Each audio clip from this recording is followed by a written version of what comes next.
خو دا قصه مې اورېدلې دی چې هلکه په افغانستان کې د الله جل شانه د نظام د نافظ کولو دپاره خلکو ډېرې غټې قربانۍ ورکړي دي یا په څه وخت کې د سعودي عرب هم دا کوشش محنت شروع کړی و چې هلکه په دې سعودي عرب کې د کم از کم شرعي نظام چې کوم دی هغه نافظ شي نو هغې ډېرې غټې قربانۍ ورکړي د خپلو خلکو دښمنۍ ته املا وتړله خپلو عوامو د حکومت سره دښمني شروع کړله په دې خبره باندې چې ته څنګه نظام نافظ کړې ځکه په هغې کې خو حدود دي خطرناکې سزاګانې دي دغه سزاګانو ته مونږ تیار نه یو خلک د هغې مقابل راپاڅېدل او د حکومت سره په خلاف باندې شو همدغه رنګې چې په افغانستان کې کله دغه شور او زور شو کله دغه اوازه اوچته کړلی شوه چې دا ځمکه د الله جل شانه ځمکه ده او په دې باندې به نظام صرف د الله جل شانه چلېږي هغه خلکو یې دغې دپاره محنت شروع کړو او ډېر زیات محنت یې شروع کړو ډېر زیات مشقت یې برداشت کړو ډېر زیات تکلیفونه یې برداشت کړل پس د هغې د افغانستان په ځمکه باندې ګورئ په ټوله ځمکه باندې نه په ټوله دنیا باندې نه په ټول کائنات باندې نه صرف د افغانستان په ځمکه باندې شرعي نظام هغه نافظ شو د هغې هم ډېر لږ عمر و ډېر لږه موده یې تېره کړله دغه انګریز دغه سور انګریز راولګېدو او هغه د الله جل شانه نظام هغه واپس تیت تربیت تر کو او په هغه ځای کې خپل یو کټپوت لیکین و چې هغه تاسو ټول پیژنئ اشرف غني به یې ورته وي او وایي دا زمونږ بابا دی زمونږ پښتانه وایي وایي دا زمونږ بابا دی او اشرف غني بابا دی دا د انګریز کټپوتلی وه کټپوتلی پیژنئ دا د انګریز نوکر و په څه باندې پوهېږي د انګریز خدمت یې کوو د افغانستان په خطه باندې د افغانستان په ځمکه باندې دغه سړي د انګریزانو خدمت کوو د برټش خدمت یې کوو هغه انګریزان چې کوم راغلل هندوستان ته او د هندوستان په ټولو وسایلو باندې هغو قبضه وکړله خو بهرحال دو چې کله هندوستان ته رالل په هندوستان باندې دغه خلکو قبضه وکړله هغه څه نه څه مسلماني په خلکو کې وه هغه مسلماني د خلکو نه یې کړه او د هندوستان چې څونه وسایلو څونه معدنیاتو په هغې باندې قبضه وکړله تر نن ورځې پورې د دغه انګریزانو د دغه هندوستان په وسایلو باندې قبضه ده هغې کې ماوتایي هم نه شو کولی دغه خلکو زما او ستا د خدای نظام راواغستلو هغه د انګریز په نظام باندې بدل کو زمونږ په پاکستان کې په څه باندې پوهېږي 100 کاله زما او ستا د حکمرانانو دغه محنت وکړو څه کم 100 کاله دا کوشش یې وکړو چې هلکه په څه طریقه باندې د انګریز ختم شي مېرمن څپرې د پاکستان او د هندوستان نه د ټول بري صغیر پاک و هند نه د انګریز دا نظام وځي دو پکې 100 کاله ځانونه خوله کړل خو د انګریز نظام یې وینستو ځکه چې هغه په مضبوطیا سره خپل نظام قایم کړی هغه ولا محنت کړی کوشش یې کړی او تاسو به دا خبره اورېدلي چې دا یهودیان او عیسایان کله یو کار کوي د هغې دپاره 200 کلنه منصوبه لري 100 کاله منصوبه دې ته جوړوي په هغې باندې 100 کاله سوچ فکر کوي هلکه دا پلانکې کار په دې طریقه باندې کوو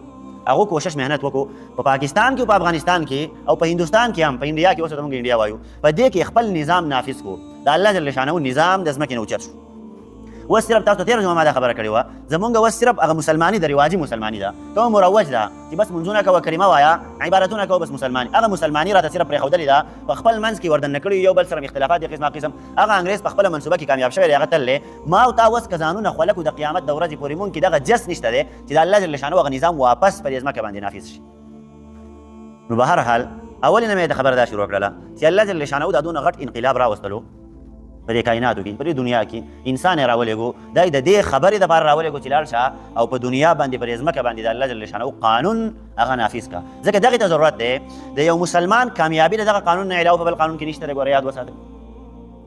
یو مسلمان کامیابي غواړي که دی په دنیا کې کامیابي غواړي او که په آخرت کې کامیابي غواړي یو شی دی د کامیابۍ دپاره یو اصل دی یو اصل مونږ چې ورته اصول وایو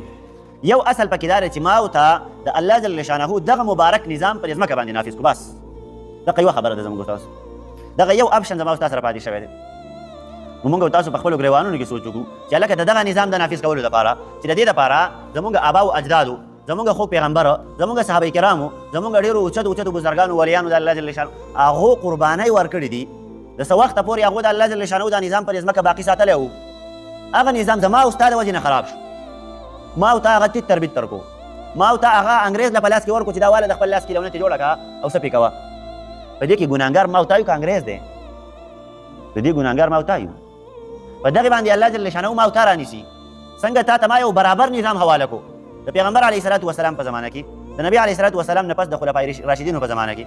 په دنیا باندې د نیمې دنیا نه په زیاته باندې اسلامي نظام و د اسلام حکومت و د شریعت قوانین به چلېدل د شریعت حکومت به چلېدلو هغه خلکو مونږ او تاسو ته یوه تحفه راکړه چې دا والې دا د اسلام نظام دی په دې ځمکه باندې نافظ ساتئ مونږ پې انګریز له اختیار ورکړو لاړو زما او ستا نه کم از کم اوس هغه خپل خلک رانه انګریزان کېږي د دین اسلام نه خلک روان دي په قسمه قسم طریقو باندې دغه خلک کوششونه محنتونه کوي چې په څه طریقه باندې دا مسلمان د دې دین نه کټار شي د دې دین نه دی په شا باندې شي دا کم دین چې دی په دغه دین کې د دنیا او د آخرت کامیابي ګوري دغه دین د ده نه واخیستلی شو بس دی به په تش په خولې باندې مسلمان نور د ده کامیابي نشته دی ګورې نه په دنیا کې نه په آخرت کې نو ما او تعالی کم از کم په ځان باندې دغه سوچ فکر پکار دی چې الله جل شانو دا دونه اوچته ذمهداري زما او ستا په ولو باندې کېښودله د دې دونه اوچتې ذمهدارۍ دپاره الله جل شانه ما او تا دنیا ته راولېږلو انسان یې دنیا ته راولېږو چې ته لاړ شه دغه خلافت په ځمکه باندې قایم کا دغه قانون په ځمکه باندې قایم کا دغه یو ذمهداري یې راکړله مونږ رالو بس د هغې نه ماسې چل ول جوړ کړی دی نو په دغې باندې د الله جل شانهونه که مونږ ډېرې بخښنې وغواړي نه معاف کوي ګوره یاد وساتئ